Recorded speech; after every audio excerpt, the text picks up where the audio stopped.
yaaddoo kan jedhu geenye dhaabbanne. Sodaaf yaaddoodha. Namni baay'een akka yaadetti akka barbaadetti ga'ee isaa akka hin baane kan godhu.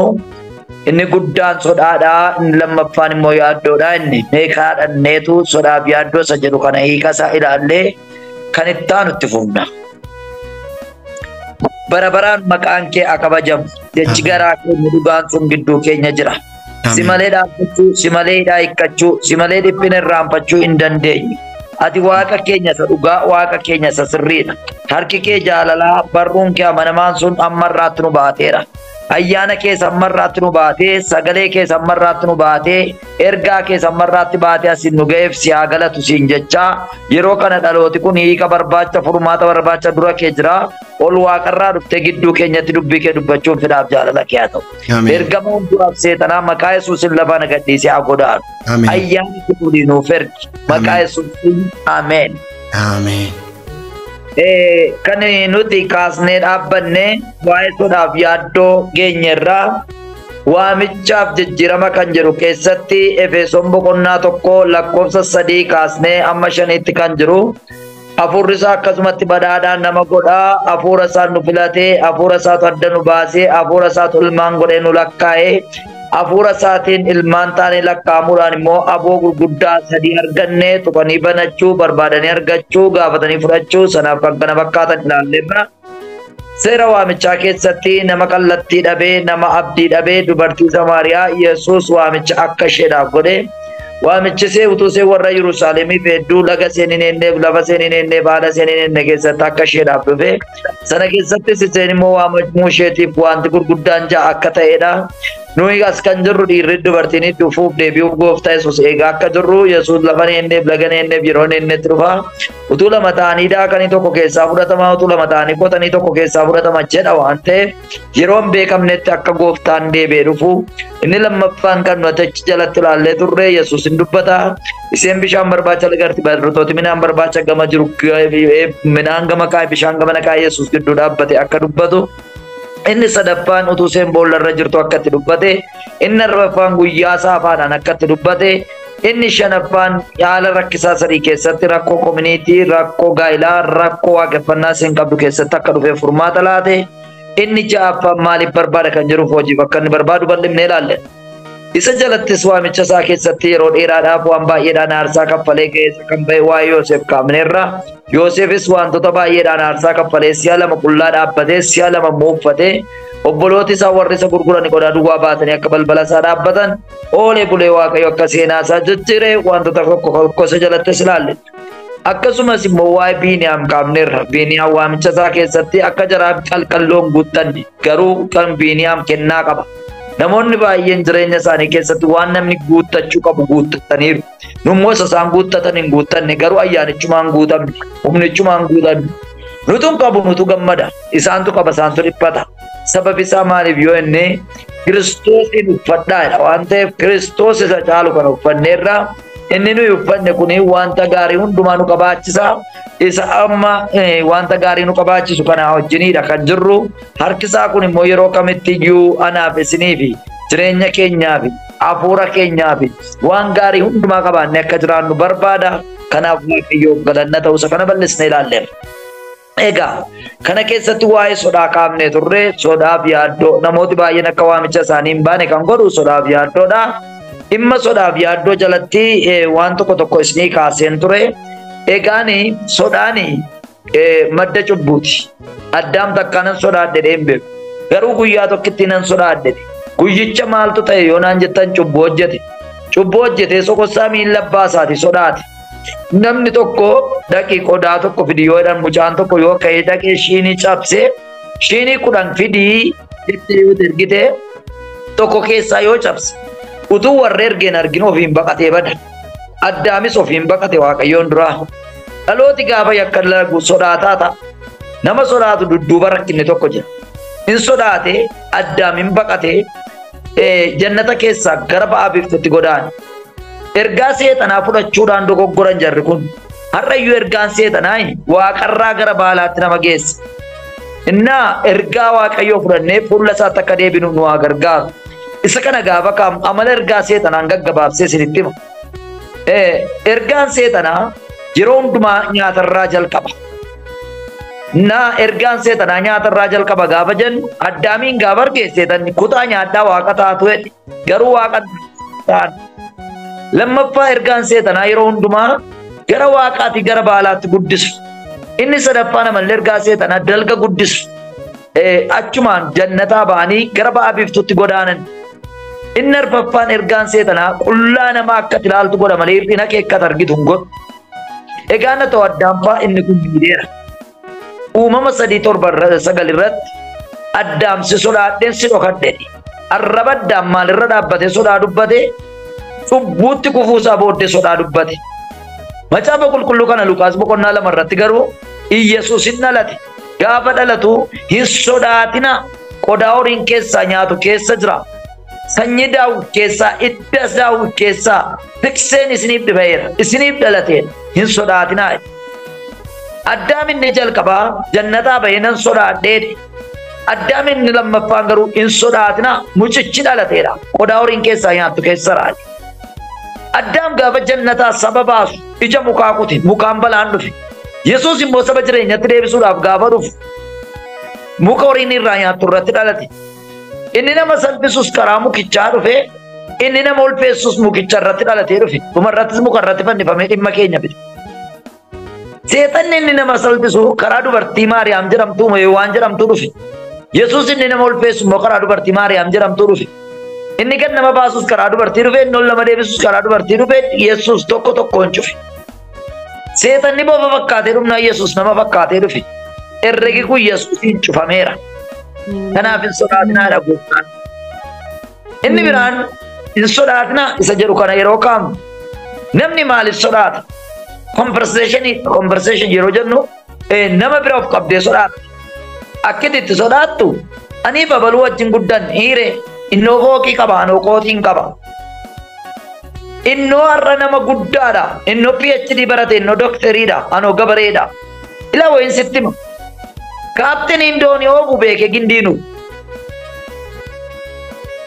Paayileetiin waaqarraa pileenii oofu isan beeku yookaan isan godhu mongodhu. Addunyaa jiraattu keessatti waan ittiin caalamtu nabdu waan ittiin nama caaltu nabdu. Kana beeki jiraatu.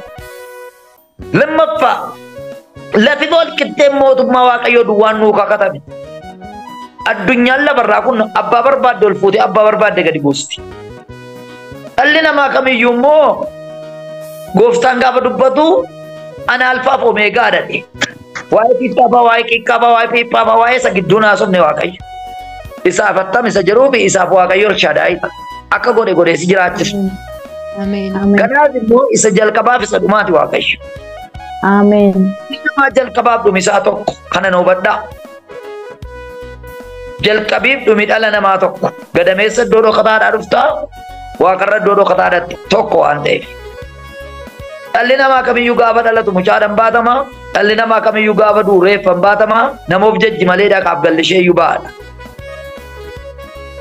Dhalli namaa kamiyyuu gaafa dhalatu wayyaa nami qopheesse nyaata nami qopheesse jireenya nami qopheessetti dhalata. Nami kamiyyuu gaafa du'u saatinii nami qopheesse boolla nami qopheessetti awwaalama. Namnoof tuulummaadhumaan beekamu malee dhaqaa gallisaa yookaan namaati. Dhalli namaa kamiyyuu gaafa inni dhalatu dubartiitu lilleensi mataa nami kamiyyuu gaafa inni du'u dhiira akka fanee geggeessaa simannaa dubartiitiif geggeessaa dhiiraatiin addunyaa xumura nami. Dhalli namaa kamiyyuu gaafa dhalatu qophaa bu'aa dhufaa gaafa addunyaa na xumuru uummata boo'ee geggeessaa sooloo boossaniitu kwaariin ganaasinii bu'aa jireenya addunyaan akkanuma. Dhalli namaa kamiyyuu gaafa inni dhalate marqaa toshuu gaafa inni du'u mulluu affeelu jireenya marqaa mulluu gidduu hin baane itti mootummaa Waaqayyoo keessaa hin bahin. Ameen. Gaafa sin dhalattan handhuurri keessan awwaalameera biyyoo qabdii fudhate jireenya qabdii keessa jireenyi qaldiin jiru namittiin booddee dhufti ya biyyoo kana nuu qabedhanii warri keessan biyyoodhaa qabdii kennanii jiraataa jirta kanas yaadadhu. Ameen. Hin sodaatinaa. Ameen. Isin gadiyyuu miti nama kamiyyuu hin caaltanii hin sodaatinaa galu. Ameen. Ameen. Likee lama harki kee lama gurri kee lama maqaan kee nama hin sodaatin. Yaada Waaqayyoo jira. Addunyaan kun kan yaada Waaqayyoo jiraadha. Sodaa kanumaan yaaddoo. Yaaddoo seexana kenna. Ayyaana Waaqa kenna. Waaqayyoo yaadda hinaati. Dhimma waaqayyo biyya. Seexanatu abdiin qabu, seexanatu abdiin kutu. Seexanatu immoo abdii nama kiristaanatu abdii qaba garuu kiristaanatu abdii kutu. Abdiin kutatina. Amen. Wantoota namni ittiin abdii kutatu baay'een jiraachuu danda'a. Nu maaliif abdii kunna nu yoo duunes mootummaa waaqayyooti. Addunyaa kana irratti immoo hin haftu numa duuta. Erga akkas ta'eeti isinoo nama biyya lamaatidha. Filiippiyoos 3:20 isin nama biyya lamaatidha. Yeroo lafarra jiraattu barbaraan nattanii waaqarra jiraattudha. Biyya lafaa kana akka tempororiittoo ilaala. Kanaaf iyyuu isin addunyaan irratti yaaddeenaan jedhe. Amen. Yeroo hundumaa seexanni abdiin kutu. Garuu immoo abdiin qabu. Kiristaanni abdii qaba. Garuu immoo abdii kutu. Wantoota ittiin yaaddoon gara keenya dhufu tokko. Seexanni yeroo hundaa kan inni ittiin si yaaddessu nama sitti caaltu hundumaa gad si dhosseetu nama si caalu hundumaa sitti agarsiisa. Yeroo inni isa makiinaa qabu sitti agarsiisu ati immoo isa miilla hin qabne itti agarsiisi. Yeroo inni isa maastarsii qabu, isa doktoreetii qabu, isa PhD qabu sitti agarsiisu ati immoo digiriima qabduun isa kutaa 10-12 si biraa hafe itti agarsiisi. Kanaaf iyyuu yaada seexanaa dhugaan bahinaafi dhuguma naan jette dhuguma na qortan jedhe naan jajjabeessinaa lakki anoo jiraadhaani an fakkaattii waaqayyootti nu uumameedhaani waaqayyo akeeka nuu qaba. Amen. Lammaffaa seexanni gaafa si yaaddessu lafa sirraa fageessa. Si nama waggaa 15-20 chaalenjii meeqa danda'ee jiraatetu dhuguma dandeesse achi geessaadha. Ati isa deemaa dhufte itti agarsiisi tarii tirfiiyyuu biraa qabda. Malee yaada isaan kabajiniif. Inni sadaffaan seexanni gaafa hamilee kee rukutee yaaddoo fidu ati tarree hin jirtu siin jedha. Abalufaa ilaaledha. Erga inni akka tarree hin jirre sitti hime akka inni tarree hin jirretti himtu ati inni soo Mikaa'eliif Gabreelii biraa gad darbatame. Seexana tarreedhaa gad darbatameen tarree hin jirtu erga irraan dhageenya. Isatti tarree hin jiru. Atoo nama dhiiga Kiristoosiin bitame itti gaafatamummaa lubbuu keetii kan fudhate fira waaqarraa qabda. Ergaa seexana. Amen. Kan akkasii beeka. Egaan yaaddoof sodaasa jedhu kana kanumaan bira dabarre amma kan ilaallu harcaatii waamicha keessatti uumamu ilaalla. Waamichi harcaatii fide akka kiyyoo qurxummiiti. Waa'ee kiyyoo qurxummii yeroo qaamnu Luqaas 5 fi Yohaannis 21 kontekstuaalii isaa ilaalla. Kontekstuaalii isheen jettu kun afaan Oromootiin maal akka jedhamu hin beeku. Wal simsiisu walitti finnee ilaalla. Luqaas 5 fi Yohaannis 21 kuni lachuu waa'ee qurxummii haasa'u. Lachuu immoo waa'ee laga Galiilaa haasa'u. Lachuu waa'ee Phexros haasa'u kun wal fakkiisan.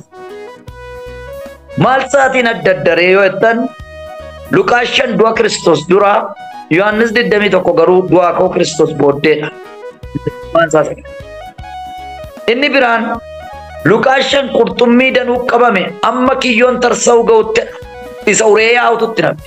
Yohaannis 21 garuu qurxummii qulqulluu 553 qabamedha. Diimii waaqeffannaa har'a mul'atu kun baay'een isaa yoo ilaaltan isa Luqaas 5 sana. Maqaa qurxummiitiin fatteen lixe raatti lixe harmacneen lixe raammoo bokkaan lixe.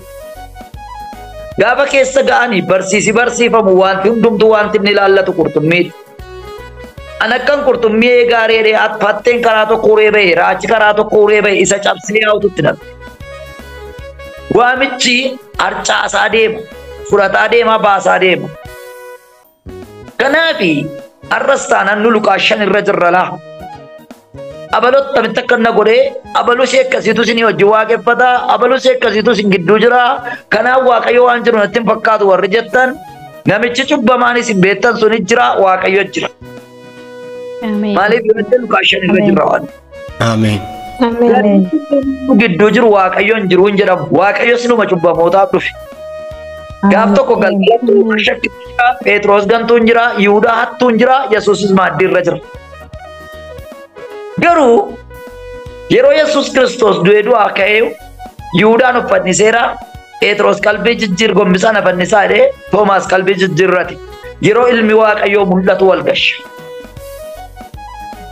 Hamma guyyaa ilmi waaqayyoo mul'atutti garuu wantoota isin ilaaltan baay'ee waluma keessa jira. Akkasitti garuu hin hafu. ilmi waaqayyo humnaan hin mul'ata har'as ni mul'atu hin jedhe. Ameen. Ameen. Luqaas kanaaf Yohaannis 21 gidduu garaagarummaan jiru. Luqaas 5 kun kiyyoon darbate ammoo danda'u qabe. Kiyyooma banamaa argataniitti namani. Har'a namooti baay'een giruuppii banamaa argatanii tiimii banamaa argataniitti namuu danda'u. Gaafa barbaadan immoo keessaa namuu danda'u. Baratti nami seera mataa isaa duwwaa jiraachuu barbaade keessa waan jiru. Mataan cabina Luqaas 5 waan ta'eef. Yohaannis 21 garuu du'aa ka'uu Kiristoos booddee waan ta'eef gaafa kiyyoo darbatan qurxummii qulqulluu 153 qabamedha. Ilmi waaqayyo walgashi wanti hundumtuu addunyaa ammaaf garuu walumatti galanni waaqayyoof haa ta'u. Ameen. Isa jedhu yeroo kaamu mee gara Maatewos 21 lakkoofsa 2:17 waan jiru tokkotti isin geessa. Iddoo sanatti Beetfaagee gaafa geessanii harree hidhamtee jirtu ilmoon ishees kan bukkee dhaabattu in argitu. Dhaqaatii hiikaa fidaa yoo nami kamiyyuu isin gaafatee gooftaan dhimma ishee qabaa utuu hin turin deebisa jedhaaniidha. Addana keessatti gaafa laaltan waa'ee harree hidhamtee jirtu waa'ee mandara Beetfaagee waa'ee namoota dhaqanii harree kana fidanii argitu. Maatewos boqonnaa 21 kana lamaa kaastanii yoo laaltan isa kan argattu. Asirratti kutatti kana iddoo 9tti qoodee waa isinitti hima. Namooti lama dhaqanii akka harree fidanidha. Jarri kun lamaan garuu ixaan hin buunee fi maqaan isaanii hin waamamne. Eewudhaa jarri kun lamaan yoo jettan ijoollee Zabdewoos lamaan. Ijoollee Zabdewoos kun immoo maaliif harree fiduudha kan isa jedhu yoo kaaftan kanaan dura harmeen isaanii Yesuusitti sitti. Ijoollee koo kana tokko bita naa kaa'i tokko mirga naa kaa'i itti himattee turte. Ijoolleen kunis kana gurraa qabu. Wanti gurraa qaban karaa malee nama deemsisa. Itti himatte malee hin taane Yesuus hin keenye. Yoo tokko mirga kaa'e tokko bita kaa'e inni bita gale si waliin galachuudha. Takka takka kadhannaan keenya bitaachaadha. Yesuus gocha kana gatii hin gooneef. Nami lama dhaqee akka harree fidu introdakshinii irratti gatii dubbatame. Jarri kun maqaan naamne ta'an hin buune. Hojii fiiganii hin beekanii harree fiduudhaaf fiigan. Namoota hojiin lafaa hin kaafne irra yooriin lafaa kaasa. Namoota hojiidhaaf soqossuu hin barbaanne waa tokko bu'aa buusuu hin barbaanne ergaa bu'aa buusu of keessaa hin qabne waa'ee birrii irratti dhiis bakka. Ijoollee Zabdewoos gaafa kaaftu gadi ba'anii guyyaa tokko wangeela utuu hin dubbatin isa jalqabaa dhaqanii harree fidan. Harreen horiidha. Hojiin hin fiigsifne horiin hin fiigsisi. Iddoo 9tti qoonnee ilaallasneen jedheera. Garee tokkoffaan kun garee ofiin of ergeedha. Gareen tokko ergaa qaba. Ergaan qabu ergaa dhaquu jaallata. Mumullachuu jaallata. Footoo ka'uu jaallata. Bayaasuu jaallata. Garuu ergaan qabu. Gareen kun garee tokkoffaadha. Abbaa waamichaa fakkaata. Garuu ergaan qabu. Garee lammaffaa warra 10ti. Warra achitti hafe Yesuus bukkeetti. Isaan immoo ergaa qabu. Ergaan nanni. Tasgabbaanii miilla Yesuus jala ta'anii ergaa isaanii xumuratan. Warra harree fiduudhaatti lafa harreen nattu hin beektu. Warri Yesuus bira jiran garuu lafa harreen naqan beeku. Harreen nattu beeku. Inni tokko fiigicha malee galma ergaa hin beeku. Inni tokko immoo taa'ee galma ergaa beeka. Yesuusitti kan karaatti fiigee simate Maartaadha. Kan darbee kushiinaa lixe Maartaadha. Kan taa'ee eege Maariyaami. Kan bartuu ta'e Maariyaam. Tokko fiigee galtuu ta'a. Tokko ciisee bartuu ta'a. Inni guddaan garaa eeggateedha. Ameen. Dubbachuun mul'achuu miti dubbiin garaa ergaa fudhatu qabaachuu. Garaa banamaa qabaachuudha. Yeroo tokko inni kun illee sagantaa miidiyaati. Waldaa keessaa gaafa tajaajilu hafuura qulqulluutu hojii hojjeta kan jedhamu yoo namni qufee tura utaalee tarabbeessaa cabseedha. Mi'a cabaa waldaatti kisaaraa dabaluudha. Laphee cabaa mootummaa Waaqayyootti nama dabaluudha. Waaqayyo mi'a cabaa caalaa laphee cabaa lakkaa'a. Ameen. Lapheen keessa Waaqayyoo facamu. Ameen. Waaqayyo Waaqayyo laphee cabaa lakkaa'an jedhe. Ameen. Ameen. Amma gaa iddoo kanatti jarri kun harree fidde malee ergaan qabu. Warri Yesuus bira jiran immoo harree fiduun nanne ergaan nanne garuu maal qabu inni? Ergaa qabu. Galma ergaa beeku. Garee sadaffaan garee harree gadi. Yesus jaratti harree bidde kana lafatti dhiisee harree irra taa'e. Takka takka kennaa kee irratti ulfaatee siin sidiisa. Ergaa kee irratti ulfaatee siin sidiisa. Waan warratti bidde irratti ulfaatee siin sidiisa gooftaan. Jarri kun harree bidde lafatti hafte. Harree dhufte irra Yesus garuu hin taa'e. Isa bidde irratti ulfaatee siin sinniisi Waaqayyo dhaloota harree gadii siin godhin hin jedhe. Ameen. Ameen. Ameen. Har'a immoo deebisee bara kana keessa ijoollee kun harree gaafa seen fiddu jala dhiisee harree yaadu. Harreen duuka buutuun tun garuu jala dhiisee harree irra taa'e. Garee arfaffaan garee baadiyyaati. Garee waan isaan galle baara raasee awwaara kaasu. Jarattiin kun hin faarfatti Hoosaa'inaa olii kan dhufu eebbifamaa dhattee Yesuus ganaan dhufu dhufee gidduu jira. Garee inni dhufe hin galleef garee isa dhufu hedduu. Gareen kun garee akkasiiti. Faarfannichi san ibsu waan ta'eef Yesuus jalaa dide. Harree isaa yaabbatee adeeme. Garee shanaffaan immoo garee magaalaati. Gareen magaalaa kun immoo wayyaa baasanii, kobbortaa baasanii, gaabii baasanii jala buusanii. Kennaa kennuutti amanuuf hin kennine garuu. Waaqayyo kennaa keenyarra nu barbaada. Ameen. Wayyaa isaanii jala kobbortaa jala buusaa jiru, baala cabsanii jala buusaa jiru. Kennaama kennu malee hin faarfatan isaan. Warri baadiyyaa warratti magaalaa kanatti taanu aaru. Maaliif akka keenya qubanii gangalatanii awwaara kaasanii hin faarfataniif warri magaalaa immoo warratti baadiyyaa taaru. Maanni yoo awwaara kaasan malee yoo baala cabsan malee misoomatti tankii ta'an malee hin ta'u suutan faarfatamu Yesuus immoo lachuu isheeyyuu hin fudhanneen jedhe. Bara dhalooti waa'ee Kiristoos dhiisee waa'ee walitti deebi'u Waaqayyo hojii dhaaba. Sashaakalame faarfatamaa, sashaakalame lallabamaa, sashaakalame kadhatamaa Yesuus garuu callisee ta'a. Ameen. Waa'ee walii dhiisaa kottaa waa'ee Kiristoos duwwaa haasofna. Ajandaa walii dhiisaa seetan akka nuyi ajandaa walii yaadnu nu godhaa jira. Yeroo waa'ee ajandaa ilaa waa tokko na Waaqayyo waan nu hubachiisan isinitti hima fudhattanii fudhaa dhiistanii dhiisa. Ajandaa walii keessaa ba'a. Ameen. Ajandaa yaaddu ajandaa sii dhufe dabarsa. Ergaa sii dhufe dabarsa. Mul'ata sii dhufe dabarsa. Nama ajandaa namaa keessa jiru ajandaa isaa dagataa, ergaa isaa dagataa, mul'ata isaa dagataa. Waa'ee namaa mataa jabu. Ameen. Yesuus abbaa dhimmaati. Isaan wala gaafatanii. Isin garraamummaa keessan Waaqayyoon duukaa jiraatu. Ameen. Ameen. Ameen. Egaa jarri kun ajandaa walitti deebi'an. Inni ja'affaan abbaa harreeti. Abbaan harree lafa inni jiru hin beekamu. Harreen isaa garuu cheerchi hidhatteeti. Namoota baay'ee qabeenyaa erganii, ijoollee erganii, maatii erganii ofii badan. Harreen inni gate cheerchi deemte. Namittiin garuu lafa isheen jirtu hin beekamu. Irraa qabee lafatti jirtu abaramu. Jireenyi akka jireenyi keessa barbaachisu of amansiisaa. Waaqayyo jireenya keessa namni barbaadu. Ameen. Ameen. Jireenya kee barbaada obboleettii koo Waaqayyo. Qabeenyi keenya ta'e jireenya kee dursa. Ameen. Ameen. Jireenya nama baay'ee argachuu barbaada. Laphee nama baay'ee argachuu barbaada. Ameen.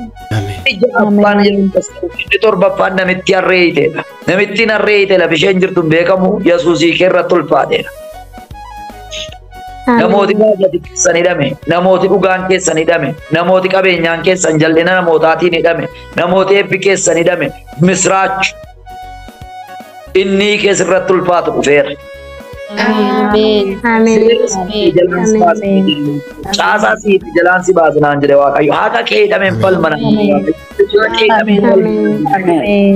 seenaa kee hidhameen falmanaan jedhe Waaqayyo. Inni falmees Yesuus.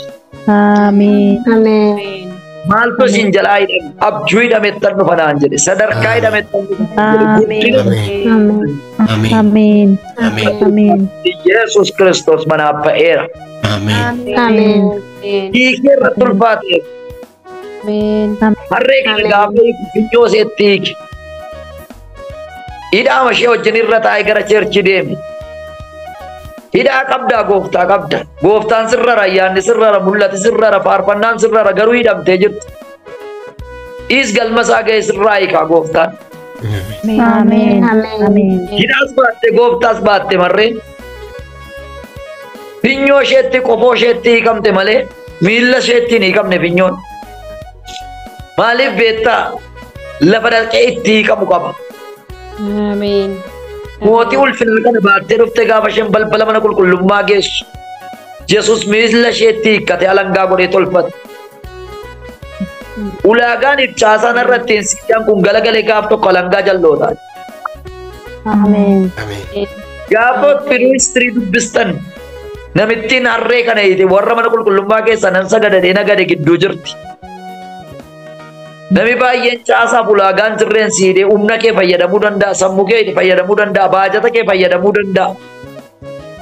Inni keessirratti ulfaatu garuu dubbichuma galaga ishee dhiyoottan alangaatti godhanaan jedha. Ameen. Ameen. Ameen. Nama baay'ee qabsiifatee nama deemuun argaa jira maal ennaan dhugaa ijoollee kooti baay'ee badee dhugaan isaanii warra badeen faana dha'aa jiranaan jedhe Waaqayyo. Ameen. Ameen. Nama dhugaan qabnee ta'anii namoota akka utuu qabanii akka nama qabnee ta'anii dhaabachuudhaaf resiitii dhabanii raqaagaa dhabanii ragaagaa waan baay'ee miidhamanii as keessaa kan bu'anii Waaqayyo gooftaan machaa faana dhaafnaan jedhe. Ameen. Ameen. Ameen. Deebba kee faana dha'u, inni gammachuu kee faana dha'u, inni nagaa kee faana dha'u. Ilmi Waaqayyoo galgala kanaa kaasee manaa sii ba'eera. Ameen. Faana dha'ee dhaqee. Harree isaanii dhanii darban kana yaabbatee dhaqee fi ulaagaa isheen ittiin hidhamte beeka, sadarkaa isheen ittiin hidhamte beeka, haqa isheen qabdu beeka. Harrooti warri hiikamanii jiran kaleessa lafa isheen hidhamtetti dhiitaa turani, qarxaa isaan nyaachaa ture. Maqaa salphinaa baatte kakuu eegaa turte, hidhaa baatte kakuu eeddee, hidhaa baatte salphattee teesse, hidhaa baatte maqaa baatte. Namittiin hiite lafiseen buute hin beekamu. Yesuus hiikeerra taa'e. Ameen. Ameen. Kasala baattee deemtu, qoraan baattee deemtu, daaraa baattee daakuu baattee deemtu, isheen mootii kabajaa baattee itti dhufte. Mootii kabajaa baattee dirree galata keetiitti dhiyootti baata. Ameen. Ameen. Ameen. Mootii ulfinaa baattee dhiyootti dirree kabaja keetiitti baata. Maqaa sanatti fuftu Waaqayyo waa'ee keetiif harka isaa ol fuudheera. Ameen. Ameen. Ameen. Ameen. Ulfinni Yesuus. Yeroo Yesuus qulqullummaa keessaan sagannadanii kan nagadan namoota jira. Garafee gadi yaase. Inni ittiin har'a siidhan dhiyootti diina kee falangaadha. Ameen. Ameen. Ameen. Kasaan siidhe, ulaagaan sobaa siidhe, tumeen jallinaa siidhe. Iyesuus isa sirra jiruun dhiyootti diina keef galagashee alangaa godhaan jedhe. Ameen. Ameen. Mana qulqullummaa keessa garafee gadi baasee ni booddee warra naafa, warra jaamaa, warra gooboo, warra sammespertiin jirreen alatti gatan ol gashi. Ameen. Galtii barana darabeen nama baay'ee gaanaan jedhee Waaqayyo. Ameen. Ameen. Jijjiirameen Waaqayyo namoota hin eegamneef darabeen fida. Darabeen maqaa Yesuusiin kan haa ta'u. Ameen. Ameen. Darabeen gaafa sii dhufu hin milkoofne. Ameen. Ameen. Waaqayyoof darabee namoota baay'eedhaan fida. Afaan namoota baay'een bana, galataaf namoota baay'een qopheessan jira. Ameen. Ameen. Ameen. Ameen. Ameen. Egaa waamichi galgala kee kabaja. Galgalli keessana kabajamu. Ameen. Ameen. Ameen. Waa'ee Musee waan gabaabaa tokko isinitti hima. Yeroon keessa yoo hin darbatee keessaan naa barreessaa. Filisxaan lafuma dhaabuu danda'utti dhaabuu hin danda'a waan ta'eef. Isin ittiin hima rakkoon hin jiru. Yeroo ga'utti ittiin hima. Ishi. Eebbifama. Kanaaf Museen haati Musee gaafa Musee ulfooftee baratti nam hundumtuu dhiira da'uu kakatu keessa dhiira deessi. Nam hundumtuu dubartooti gaafa arganii maaloo utuu mucaan kun durba ta'e tam ta'a. Maaloo utuu dhiira ta'uu baate lakkiseen dhiiruma deessi dhiirri inni kan seetii kakuu qabasa duu miti. Ameen. Kakuu ulfoofte numa deessa. Isa duu miti. Ameen. Du'eef hin duugan. Hin deessa. Ameen. Yeroo ciniinsuun isaanii cimutti miidwaayifii yookiin nama deessisuu irratti kan hojjetan dubartoota warra Fariyoon duwwaadha.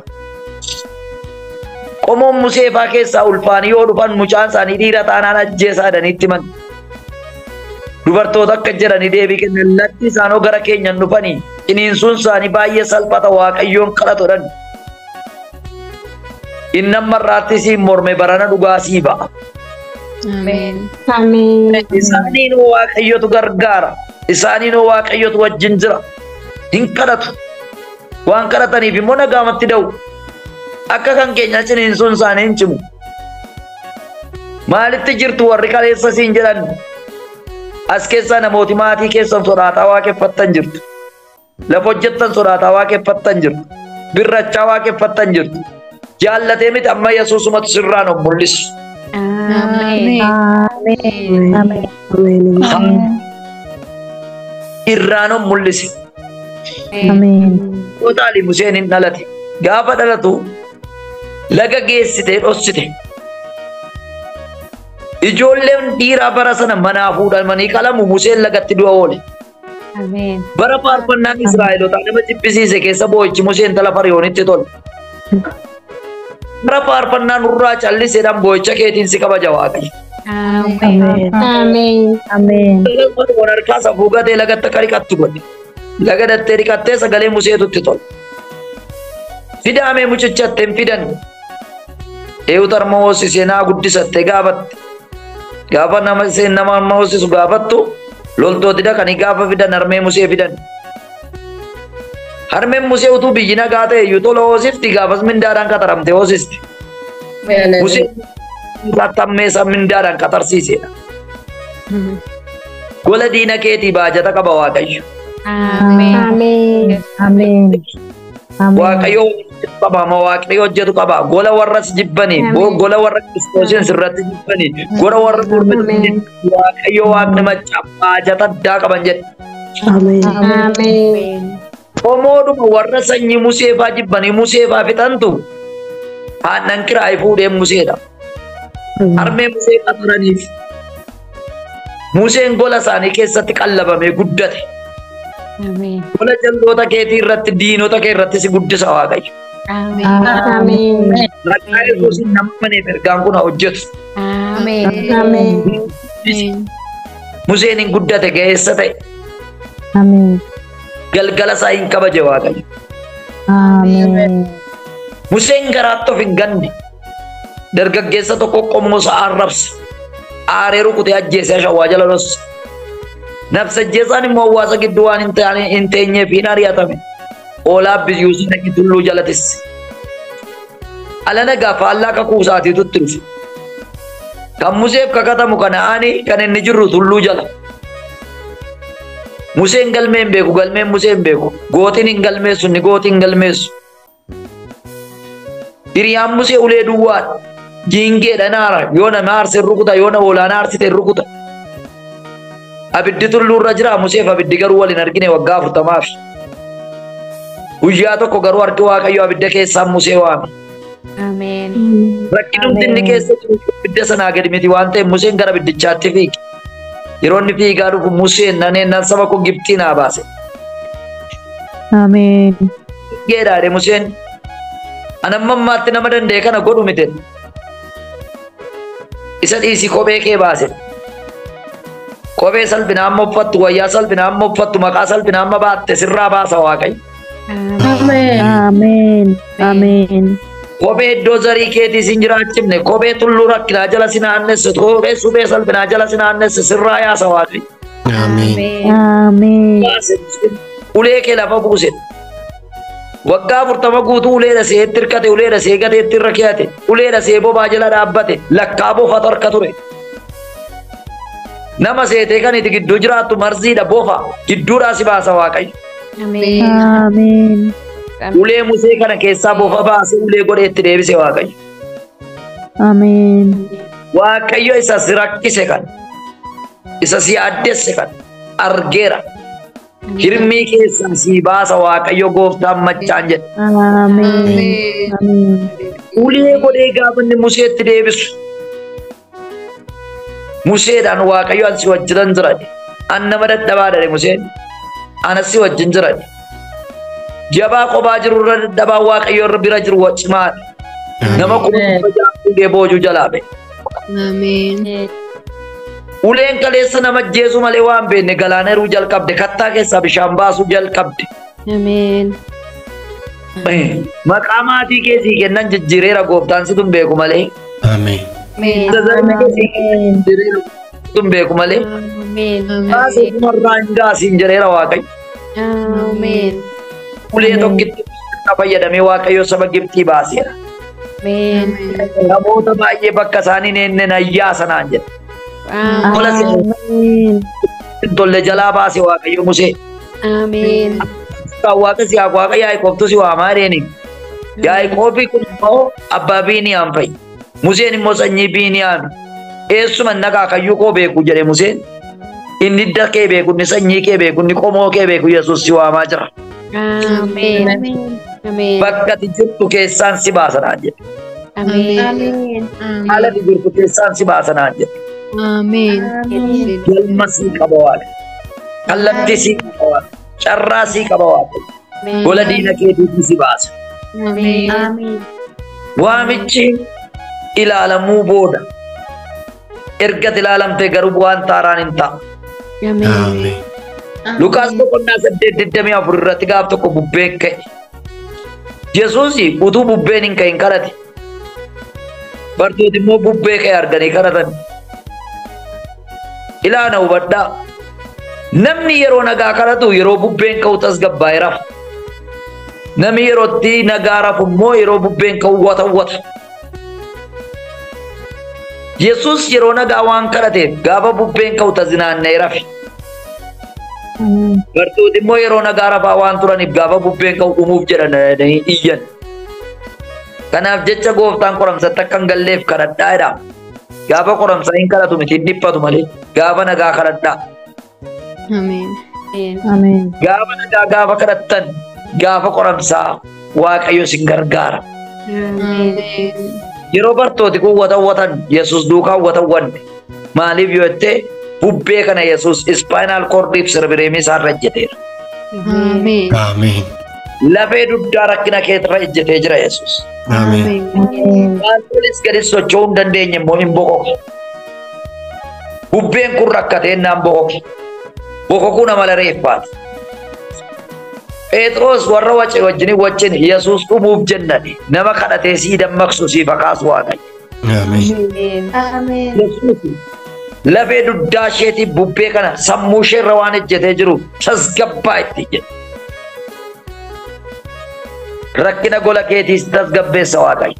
Isa si yaaddeessuun tasgabbeessa Waaqayyo. Bubbeen isa dura goreen dabartan ittiin jedhe jala darbee dudduuba goree dhiibeef inni mormituu keetii har'aa jalqabe achaabii kee. Ameen.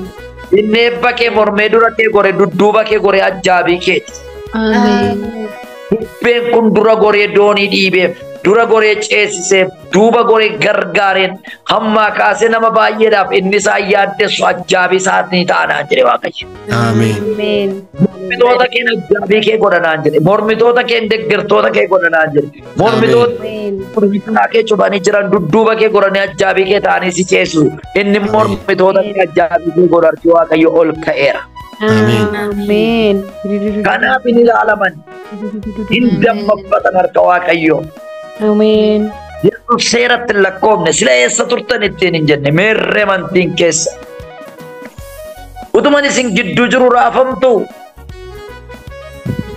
Nu gidduu jirta garuu dhumuuf turre. Nu gidduu jirta garuu raafamne. Dooniin kun nussis baatee jira garuu galagaluuf turre. Utuu Yesuus si gidduu jiru galangal. Utuu Yesuus si gidduu jiru hidhum. Mallattoo san arguu dandeessa, saayinii san arguu dandeessa, sochii san arguu dandeessa. Garuu yaadda innuma ta'uu hin danda'u. In to'ate Yesuus. Rakkina namoota kanaaf to'adheera naan jedhe. Bubbee arraba. Bubbee gadansi darbadha jedhe. Bubbee gadansi baasan. Ayi obboloota durbaa nama torbaas keessaa yaaddoo jala jiru. Waaqayyo shaareera naan jedhe. Ameen. Allattiin dhabdura naan jedhe Waaqayyo. Bubbeen kun hin deeggarama kana booddee yaadi kee mormitoota kee Waaqayyo tasgabbeesseera. Ameen. Waanichi boo'icha kee ergate xumurtee ifa si baasa. Amen. Gola boo'ichaa gola moo'ichaa sii godha. Amen. Imimmaan dhugaa bishaan deddeebistamini, imimmaan dhugaa nyaata deddeebistamini, imimmaan dhugaa laattee ilmaanuu dhugaa hiixattamini. Inni harka kee galus eebba siin taane miti. Gola boo'ichaan gola moo'ichaa godhaaf nama baay'eedhaan aan jedhe Waaqayyo. Amen. Isa si boosisettan dhufa.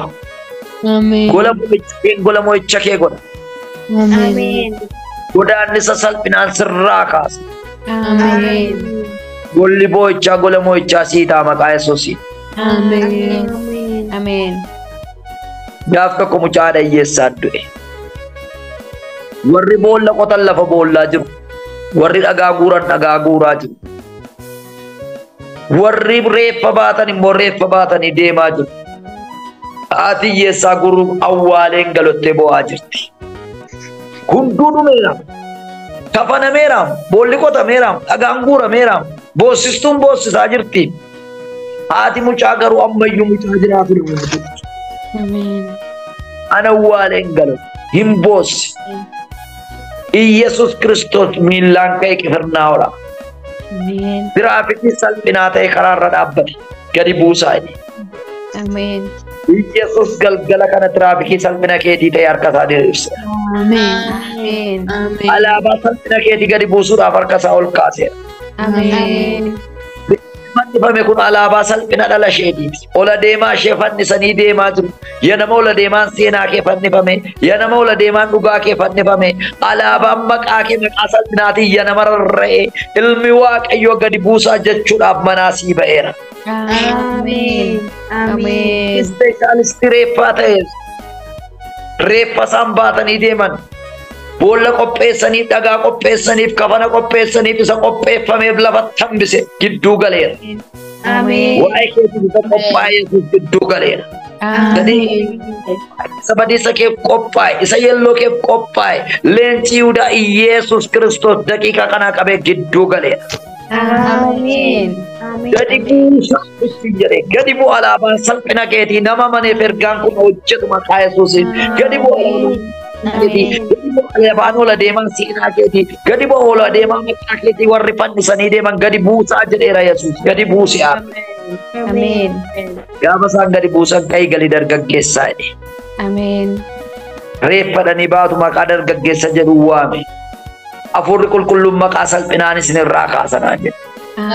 Maqaa yelluun isinirraa kaasanaa jedhe. Amen. Taaneen sirraa kaasanaan jedhe. Jecha kan keen taaneen sirraa kaasanaan jedhe. Amen. Yesuus Kiristoos inni kana godhu ka'eera. Amen. Hallelujah. Hin kadhanna Waaqayyo. Ola deemaan biyya keen awwaalamu. Ola deemaan seenaa keen awwaalamu. Ola deemaan gammachuu keen awwaalamu. Nama baay'ee. Amen. Amen. Amen. Kalabadole bakre dadola basia. Hallelujah. Amen. Supera Yesus Kristus. Wah, ini sagantaa kun alaabaa salphinaa godhanii karrarraasuuf jedhanii maqaa qaanii isiniif baatanii kan adeemanii isin gidduudhaa isinitti ka'u kan jedhu caafamee jira. Leenci Yihudaa maqaa qaanii waa'ee keetiif naanna'u alaabaa salphinaa waa'ee keetiif naanna'u gidduu lixeera. Amen. Amen. Amen. Dhageessaa jirtutti hin jedhu. Amen. Utuu Yesuus jiru hin awwaalamu waa'een kee. Tiraafikiin dhaabbate Yesuus. Tiraafikii salphinaa ta'e karaarra dhaabbate Yesuus. Isa isaarra deeman gadi buusaa jedhe Yesuus. Amen. Amen. Sanii deeman isa rarraasanii deeman maqaa iddoo keetii gadi buusiseera naan jedhe. Amen. Gadi buusiseera naan jedhe. Amen. Amen. Isin gadi buusiseera. Boolla Amen. qotamee lafa malee ati hin awwaalamtu. Dhagaa guurame lafatti malee ati sirraan ka'amu. Amen. Ilmi Waaqayyoo salphina keetiin walitti kuufame walitti qabame lafatti hambiseera naan jedhe. Amen. Amen. Kamari la pori di Clovia. Amen. Wow. Kristos gooftaadha. Amen. Maqaan keen taane baatteetti hin bufu. Maqaan keen taane baatteen jiraattu. Amen. Maqaan keen taane baatteen boossu. Amen. Namni